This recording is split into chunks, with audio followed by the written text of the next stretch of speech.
es la espada que atraviesa hasta el alma. Su palabra en mí es la luz que alumbra mi camino. Cielo y tierra pasarán, mas su palabra no pasará jamás. Bueno, hermanos, vamos a abrir nuestras Biblias en el Evangelio de Juan. Y bueno, hemos cantado una alabanza muy bonita, ¿verdad? Que la hemos cantado con todo nuestro ser, sabiendo que estar en la presencia del Señor es lo más sublime, lo más hermoso que podemos tener. Y lo hemos cantado todos, ¿no? Dice, fuera de ti nada deseo en esta tierra, y lo hemos cantado todos. Y me hace pensar, qué lindo es eso, pero a la vez que no se reduzca solamente a este tiempo que tenemos de congregarnos, ¿no? Sino que tiene que ser eso día tras día, en nuestro diario vivir, no solamente cuando estamos congregados. Entonces, fuera de ti, dice, nada deseo en esta tierra. Y muchas veces tendemos o podemos poner nuestra mirada en las cosas terrenales también. Y quiero que hoy veamos ese contraste, ¿no?, entre las cosas terrenales y temporales y las cosas eternas. Entre las cosas que vemos pasar está la niñez, es pasajera, todos están creciendo, aquí lo pueden ver. La juventud también es pasajera. La tristeza también. Si ayer estaban tristes o hace un momento, hoy estamos reconfortados, estamos diferentes, es pasajero también. El dolor, el sufrimiento, de igual forma, son pasajeros. Al igual que las sonrisas, o un momento así de gran alegría, sí son pasajeros, el gozo en el Señor es diferente.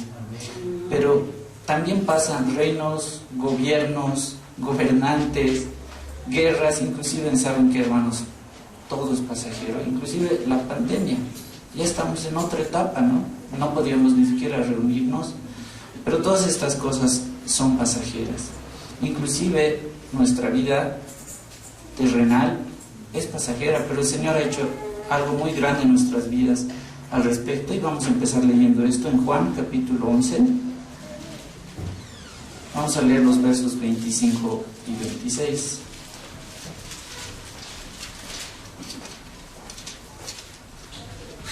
Y ya que podemos ver tantas cosas que son pasajeras, hermanos, el contraste es ver qué cosas son eternas, y eso solamente lo tenemos en el Señor.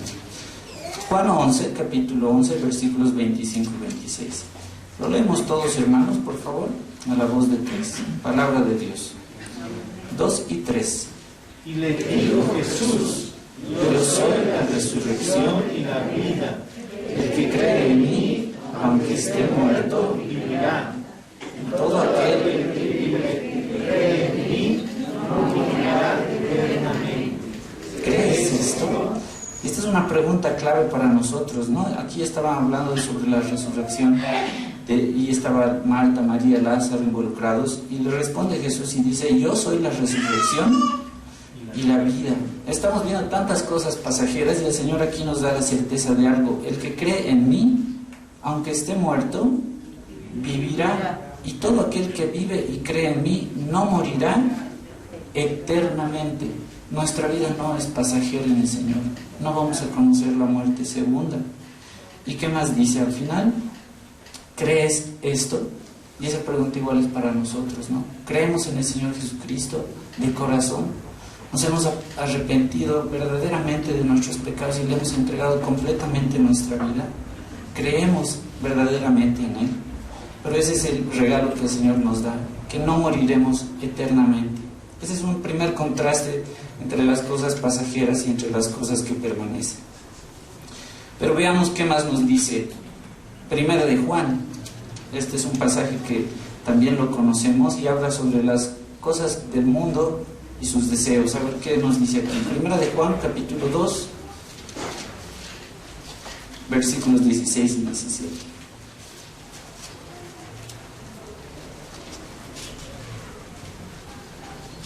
Entre todas estas cosas que vemos pasar día tras día, que son temporales, pasajeras, miren qué es lo que nos dice aquí en Primera de Juan, versos 16 y 17 del capítulo 2.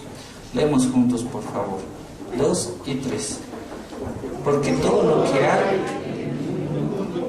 deseos de la carne, los deseos de los ojos y la vanagloria de la vida no proviene del Padre, sino del mundo. Y el mundo pasa y sus deseos, pero el que hace la voluntad de Dios permanece para siempre. Y esto creo nos alienta a nosotros en dos sentidos. Uno, nos alienta a enfocarnos verdaderamente en lo que Cristo hace en nosotros y poner la mirada fija en Él. Tendemos nosotros en el diario vivir a estar distraídos y enfocarnos tal vez más en las cosas terrenales, ¿no? Puede ser en los estudios, el trabajo, tantas actividades, y uno a veces está más enfocado en eso que pierde de vista lo que realmente es importante. Y aquí nos dice, porque todo lo que hay en el mundo, miren, todo lo que hay en el mundo, los deseos de la carne, los deseos de los ojos, la vanagloria de la vida. Muchos dedican todas sus fuerzas a generar simplemente mucho más dinero, recursos. Y eso es parte de una vanagloria, ¿no? Siempre querer sobresalir. No está para nada mal trabajar, debemos ser responsables. Y el Señor es nuestro proveedor, pero nosotros también trabajamos y ponemos de nuestra parte. Pero enfocarnos en eso y olvidarnos del Señor, eso es algo que no le agrada a Cristo. Y dice, no proviene del Padre todas estas cosas, sino del mundo. Y además, que el mundo pasa y sus deseos, todo es pasajero, pero el que hace la voluntad de Dios permanece para siempre. Ese es otro contraste, permanecemos para siempre. Son cosas temporales las de este mundo, pero el que hace la voluntad de Dios permanece para siempre. Y en todo esto, hermanos, hemos visto que tantas cosas pasan, ¿no?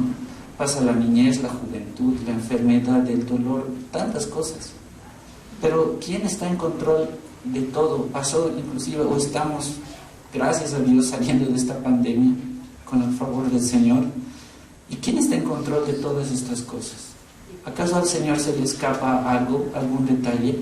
Como decía un estudioso de la palabra, para el Señor no hay accidentes ni casualidades, absolutamente nada. El Señor en su omnisciencia está en control y en conocimiento de todo. Ese es uno de los atributos del Señor. Entonces, nada hay que le sorprenda al Señor. No hay nada, ninguna circunstancia ni incidentes que le puedan sorprender. E inclusive veamos el nivel de detalle que tiene el Señor en el control de todas las cosas. Vamos a Mateo, por favor, al capítulo 10. Y vamos a leer los versos 29 y 30.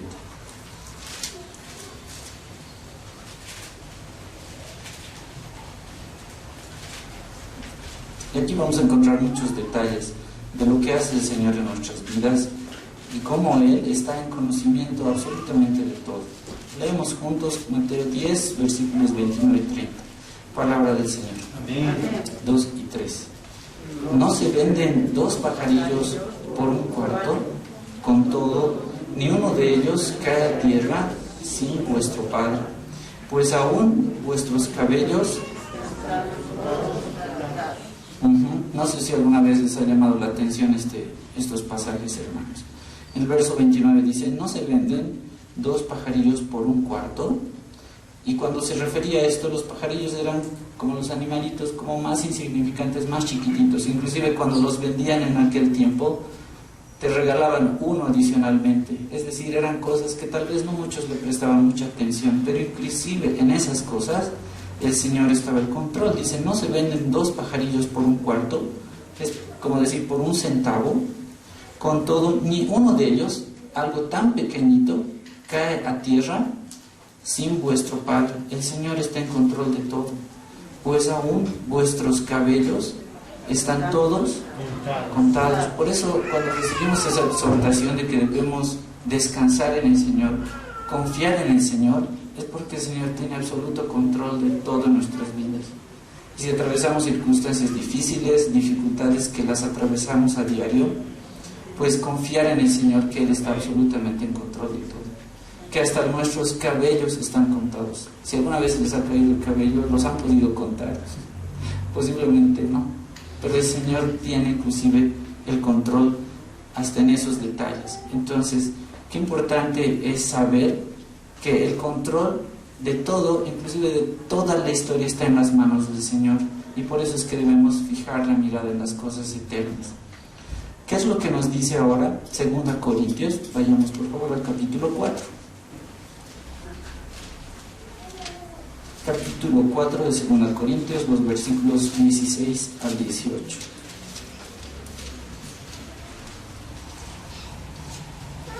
Vamos a leerlos juntos, por favor.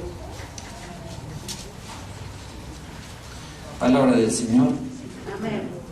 2 y 3.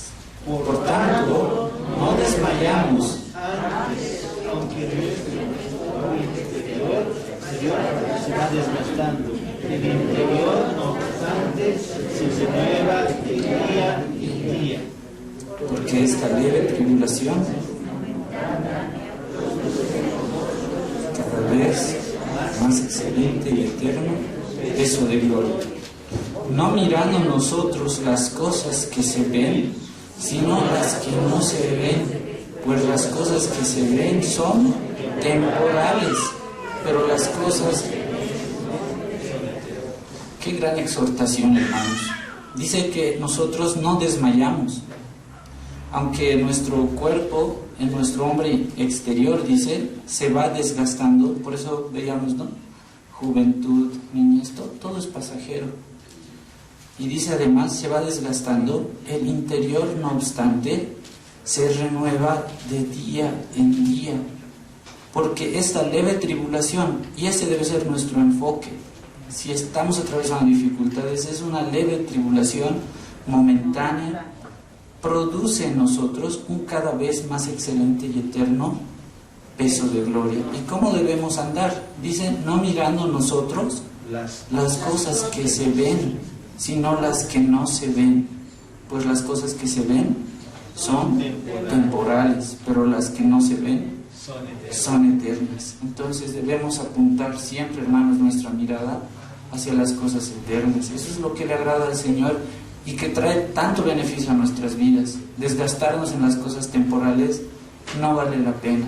Por eso qué lindo es con esta mirada, y si pueden lo vuelven a meditar y pueden cantarlo nuevamente en sus casas, esa última alabanza que hemos cantado todos. Qué lindo es eso, ¿no? Fuera de ti, dice, nada deseo en esta tierra, y estar en su presencia es lo más hermoso que podemos tener.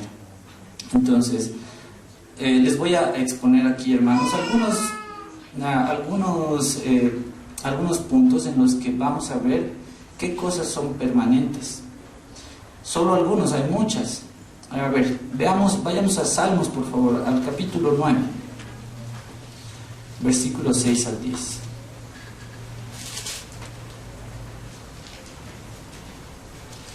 Vamos a ver aquí qué cosas son eternas, que permanecen.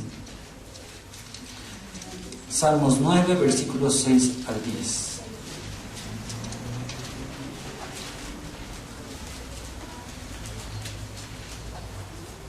Leemos juntos, por favor, hermanos. Palabra del Señor, 2 y 3. Los enemigos, dice, han perecido, han quedado desolados para siempre. Y las ciudades que derribaste, su memoria pereció. Pero Jehová permanecerá para siempre. Ha dispuesto su trono para juicio. Él juzgará al mundo con justicia y a los pueblos con rectitud. Jehová será refugio del pobre, refugio para el tiempo de angustia. En ti confiarán los que conocen tu nombre, por cuanto tú, oh Jehová, no desamparaste a los que te buscaron. Entonces, ¿qué vemos aquí, hermanos? ¿Quién es permanente? ¿Quién es permanente? ¿Qué dice el versículo 7? Pero Jehová permanecerá para siempre. Una de esas cosas eternas, obviamente, es Dios mismo. Por eso nos dice aquí, ¿no? Pero Jehová permanecerá para siempre y ha dispuesto su trono para juicio. Él juzgará al mundo con justicia, no como vemos aquí, ¿no? En esta tierra el hombre es tan corruptible que justicia en realidad solamente en el Señor. Y Él juzgará al mundo con justicia y a los pueblos con rectitud. Jehová será refugio del pobre, refugio para el tiempo de angustia, y Él es eterno y permanece, entonces está siempre disponible para nosotros. En ti confiarán los que conocen tu nombre, por cuanto tú, Jehová, no desamparaste a los que te buscaron. Debemos buscar por eso con nuestras fuerzas al Señor, porque Él no nos desampara. Otro punto en el cual podemos ver de las cosas que permanecen es la justicia del Señor. Veamos qué dice 2 Corintios capítulo 9, versículos 8 al 9.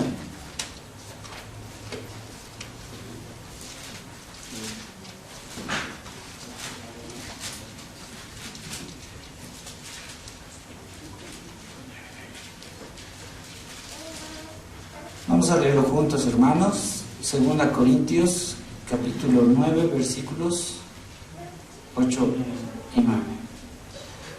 Leamos, por favor, 2 y 3. Y poderoso es Dios para hacer que nos guste en vosotros toda gracia, a fin de que, teniendo siempre en todas las cosas todo lo suficiente, abundéis para toda buena obra, como está escrito: repartió, dio a los pobres, su justicia permanece para siempre. Entonces estamos viendo que es otra de las cosas que permanecen, es la justicia del Señor. El hombre es injusto, pero el Señor y su justicia permanecen. Por eso dice: poderoso es Dios para hacer que abunde en vosotros. ¿Qué debe abundar? Toda gracia, a fin de que, teniendo siempre en todas las cosas todo lo suficiente, y eso lo podemos evidenciar todos en nuestras vidas, ¿no? En el Señor tenemos realmente siempre lo suficiente, y ese es el contentamiento en el Señor también. Dice que abundemos para toda buena obra, porque escrito está: repartió, dio a los pobres, su justicia permanece para siempre. En uno de los salmos, volviendo a los salmos, hermanos, vamos a ver que hay algo que también permanece para siempre y se renueva cada día también: la misericordia del Señor. Vayamos a Salmo 136. Todo este salmo habla sobre la misericordia del Señor, y vamos a ver qué dice de él. Salmo 136, inicialmente solo vamos a leer los versículos 1 a 3.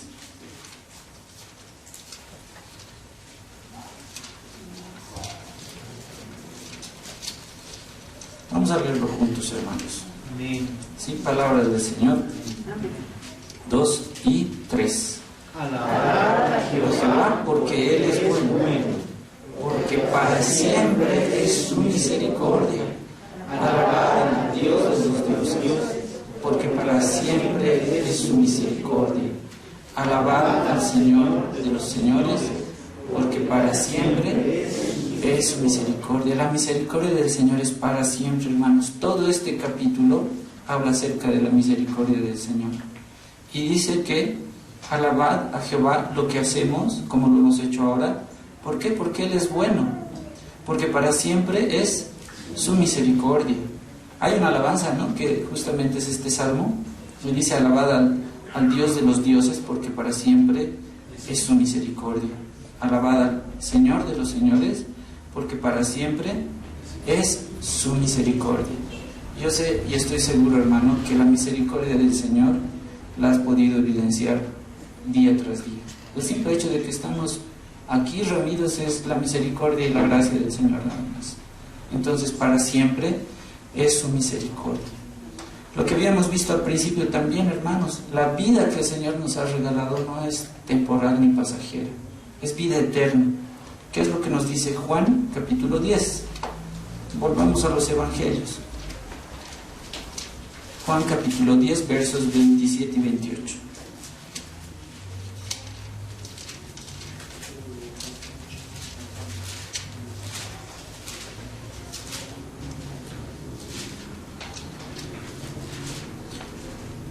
Hemos leído varias veces estos versos, pero miren qué lindo es lo que el Señor hace con nosotros que somos sus ovejas. Leemos juntos, hermanos, palabra del Señor. Amén. 2 y 3. Mis ovejas oyen mi voz, y yo las conozco y me siguen. Y yo les doy vida eterna, y y no perecerán jamás, ni nadie las arrebatará de mi mano. Qué lindo es descansar en la seguridad que el Señor nos da. Alguna vez seguramente han vivido momentos de angustia e incertidumbre.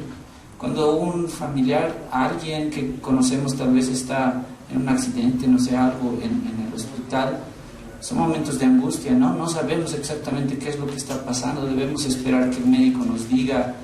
Es desesperante una situación de incertidumbre, pero lo que el Señor nos da es seguridad. Y Él dice que mis ovejas oyen mi voz. ¿Saben, hermanos? Eso me hace preguntar igual algo.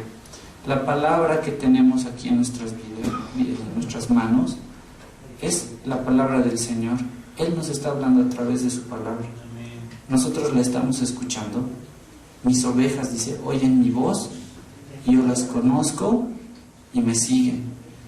Y yo les doy vida eterna, nada pasajero, nada que perece, es vida eterna. Y no perecerán jamás, ni nadie las arrebatará de mi mano. Vivir con esa seguridad y con ese regalo, hermanos, nos debe motivar a servirle mucho más al Señor. Es un regalo que nadie más lo podría haber hecho. Pero entre otras cosas eternas, hermanos, también hay un castigo que es eterno. Veamos lo que nos dice Mateo, un poquito más atrás, Mateo 25, versículos 44 al 46. Tantos beneficios que recibimos de la mano del Señor, hermanos, pero también hay algo eterno en la que su justicia también se revela. Mateo 25, versos 44 al 46. Leemos juntos, hermanos, palabra del Señor. 2 y 3. Entonces también ellos le responderán diciendo: Señor, ¿cuándo te vimos hambriento, sediento, forastero, desnudo, enfermo o en la cárcel y no te servimos? Entonces les responderá diciendo: de cierto os digo que en cuanto no lo hicisteis a uno de estos más pequeños, tampoco a mí me lo hicisteis. E irán estos al castigo eterno y los justos a la vida eterna. Qué terrible esto, hermanos. Pero saben, no está hablando de que por méritos o por obras vamos a ser salvos. Más bien está hablando que uno que dice ser cristiano, que es hijo de Dios, que es salvo, pues debe reflejarse eso en buenas obras en la vida de uno.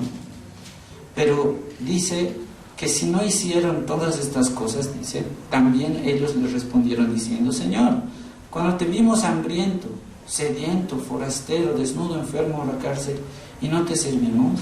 Entonces le responderá diciendo el Señor: de cierto os digo que en cuanto no le hicisteis a uno de estos más pequeños, a cualquiera que nos haya tocado, tampoco a mí me lo hicisteis. E irán estos al castigo eterno y los justos a la vida eterna. Terrible. Hay un castigo eterno de lo cual el Señor también, por su misericordia y su gracia, que son eternas, nos ha salvado. Y por eso es que nosotros debemos poner la mirada en las cosas de arriba. La anterior enseñanza, el pastor mencionaba este versículo, ¿no? Poner primeramente la mirada, debemos ponerla en las cosas de arriba, ¿no? Y debemos buscar el reino de Dios y su justicia, y todo lo demás vendrá por añadidura. Es como una ecuación, así funciona lo que el Señor nos dice, y debemos cumplir eso. Pero hay otro detalle más, hermanos, y estamos en octubre. En este mes se recuerda también, se conmemora la Reforma Protestante. Y eso tiene una connotación bien importante, hermanos, porque hay algo también entre estas cosas eternas que pudo resurgir a través de la historia, porque Dios está en control de todo en ese instante, y fue un impulso grande que se pudo hacer para que todos podamos acceder a la lectura de la palabra del Señor. Vamos a ver otro punto, que es el punto de la palabra del Señor, que también es eterna. A ver, veamos lo que nos dice Primera carta de Pedro, al capítulo 1, los versículos 22 al 25.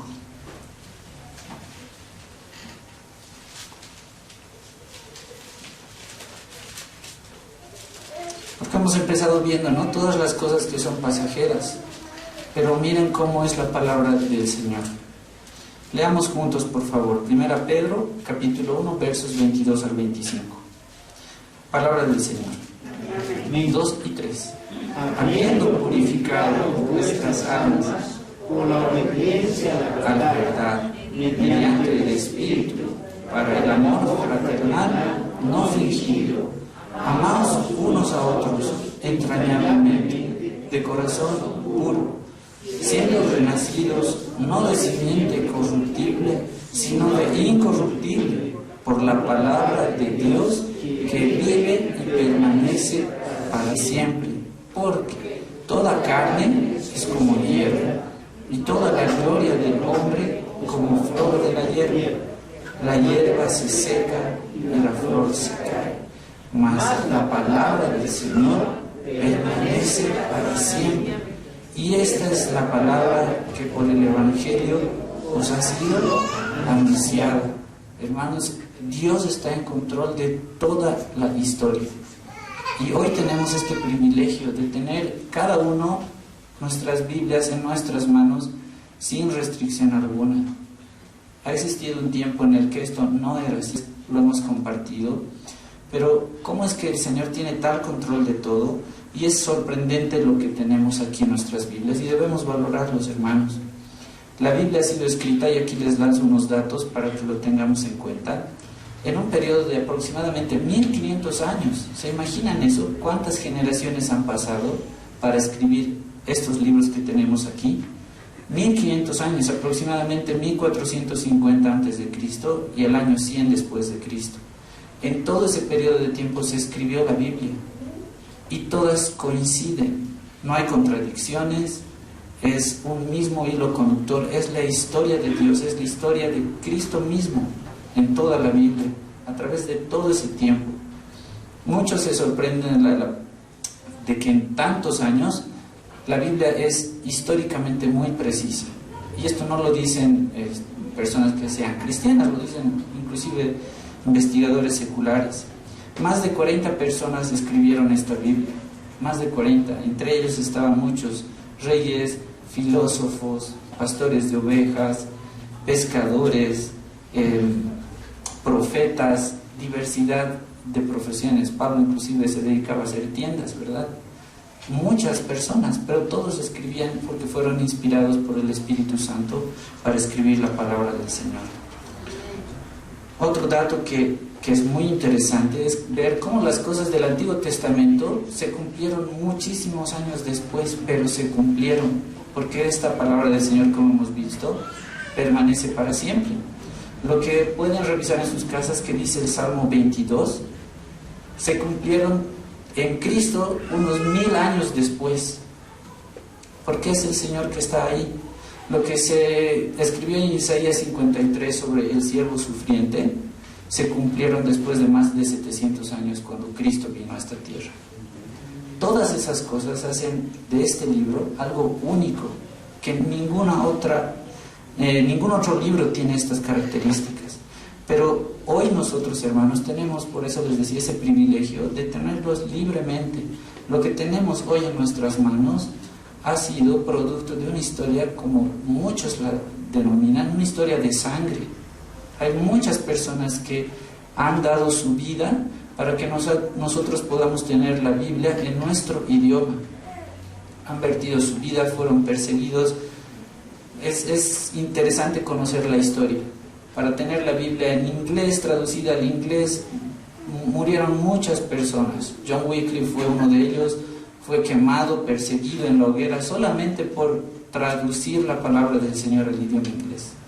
Porque en aquel tiempo, pre-reforma, en 1517 aproximadamente, solamente el papado, el clero, los obispos católicos podían leer e interpretar las escrituras. Y otro punto era que las personas no sabían leer, la gran mayoría.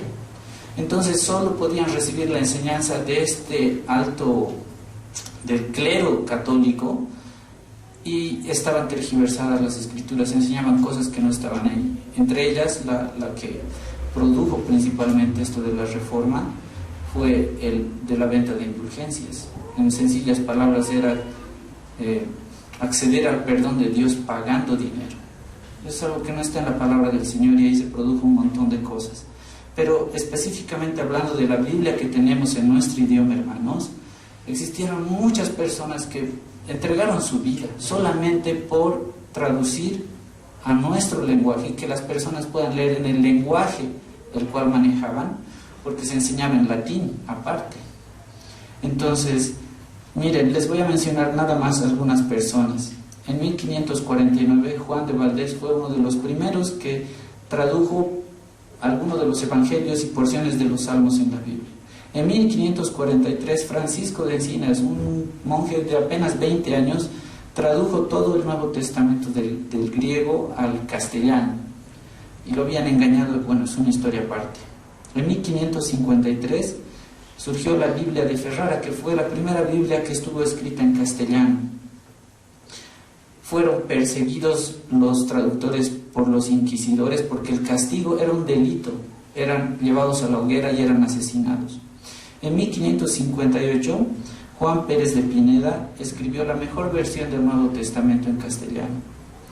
Posterior a eso, y es producto de esto que tenemos esta Biblia, entre 1559 a 1569, aproximadamente 10 años, o inclusive fueron 12, Casiodoro de Reina logró traducir la Biblia del de los idiomas originales al castellano, pero sufrió un montón de padecimientos. Estuvo desterrado en Europa, en muchos lugares, se fue a Suiza, a Francia, Inglaterra, en muchos lugares. Y saben que, hermanos, traducir en aquel tiempo la Biblia era cargar con pergaminos de los manuscritos antiguos, y con eso mismo viajaban de país en país, pero logró hacerlo en todo este tiempo, y ahí surgió lo que fue conocido como la Biblia del oso, porque ni siquiera se podía llamar simplemente como la tenemos, una Santa Biblia. Tenía que pasar como una Biblia, como un libro con otro nombre, porque si eran encontrados, pues eran asesinados.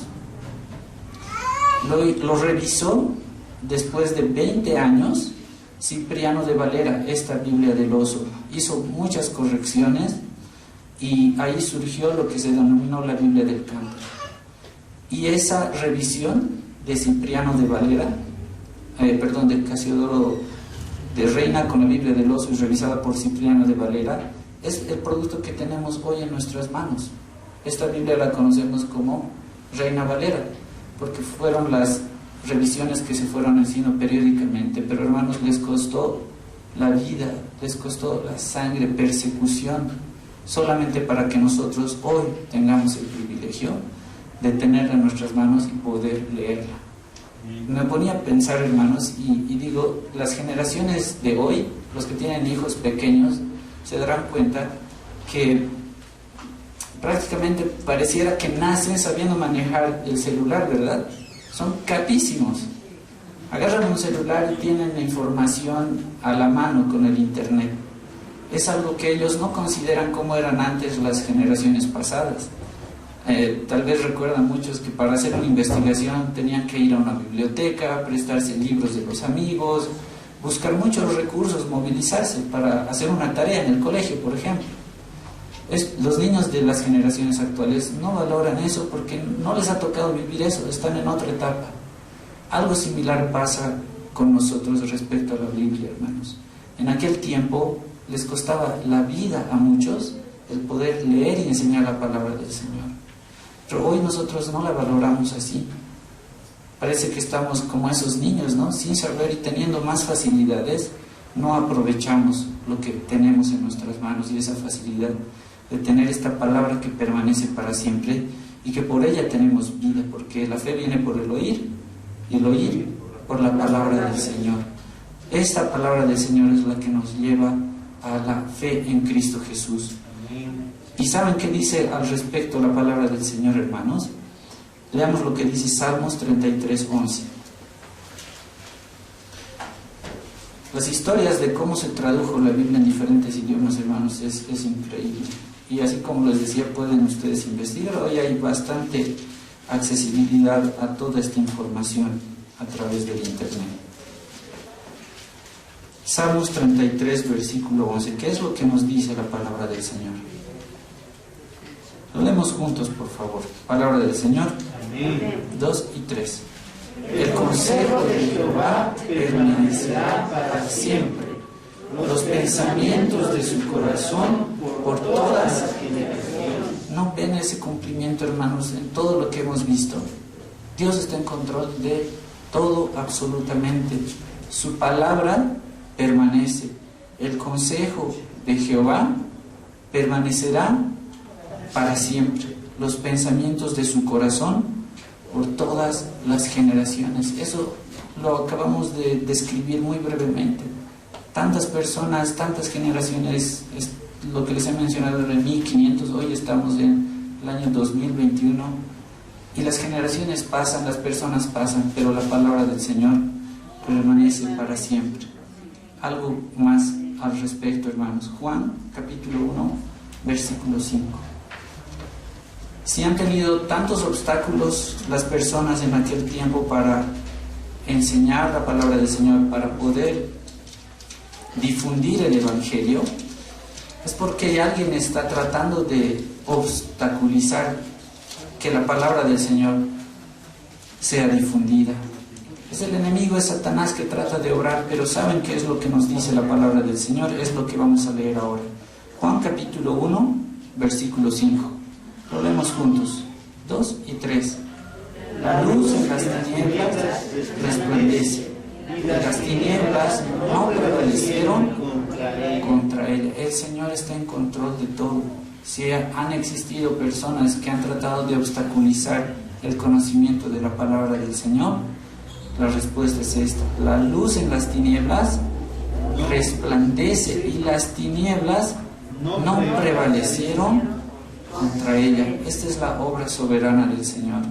Uno de los lemas de la Reforma, por eso decía post tenebras lux en latín. Eso significa después de las tinieblas, la luz. Y eso es lo que vemos. Tenemos la luz de la palabra del Señor en nuestras manos y tenemos que aprovechar eso. Finalmente, hermanos, quiero leer 2 versículos para que pongamos siempre la mirada en las cosas eternas. Entre las cosas eternas que hemos descrito hay muchas que son invisibles, ¿verdad? Pero esta palabra del Señor, que es eterna, es tangible, la tenemos en nuestras manos. Y veamos qué nos dice Deuteronomio capítulo 8, versículos 11 al 14. Miren lo que nos dice aquí.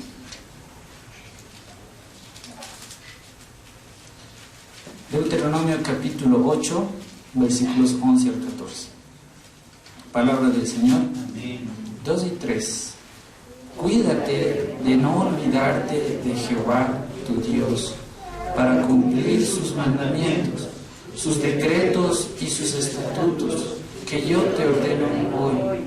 No suceda que comas y te sacies, y edifiques buenas casas en que habites, y tus vacas y tus ovejas se aumenten, y la plata y el oro se te multipliquen, y todo lo que tuvieres se aumente, y se enorgullezca tu corazón, y te olvides de Jehová tu Dios, que te sacó de tierra de Egipto, de la casa de servidumbre. Hermanos, esta es una reflexión, una exhortación a que pongamos realmente las cosas, la mirada puesta en el Señor. Cuídate de no olvidarte de Jehová tu Dios, para cumplir sus mandamientos, sus decretos y sus estatutos que yo te ordeno hoy. Eso está en la palabra del Señor. No suceda que comas y te sacies, y que edifiques buenas casas en que habites, y tus vacas y tus ovejas se aumenten, y la plata y el oro se te multipliquen, y todo lo que tuvieres se aumente. En sencillas palabras, que todo parezca que te está yendo muy bien, pero te olvides de lo más importante. Y dice el verso 14: y se enorgullezca tu corazón, y te olvides de Jehová tu Dios, que te sacó de tierra de Egipto, de la casa de servidumbre. Y el Señor nos ha librado de la servidumbre del pecado. de esa servidumbre que le teníamos antes, ¿no? Dice que éramos esclavos del pecado, pero más ahora somos esclavos de Cristo, y ese es un gran privilegio. Pónganse de pie, hermanos, y vamos a leer un último versículo, o unos últimos versículos en Mateo capítulo 6, versículos 19 al 21.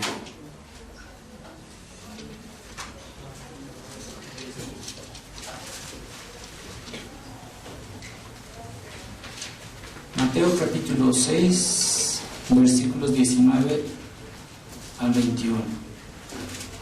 Leemos juntos, palabra del Señor. 2 y 3. No os hagáis tesoros en la tierra, donde la polilla y el orín corrompen, y donde ladrones minan y hurtan, sino haceos tesoros en el cielo, donde ni la polilla ni el orín corrompen, y donde ladrones no minan ni hurtan, porque donde esté vuestro corazón, ahí estará también. Donde está vuestro tesoro, ahí también estará vuestro corazón. Hermanos, tenemos que cumplir esto. No hagamos tesoros en la tierra, porque ahí está una polilla y el orín que los corrompen, y donde ladrones minan y hurtan.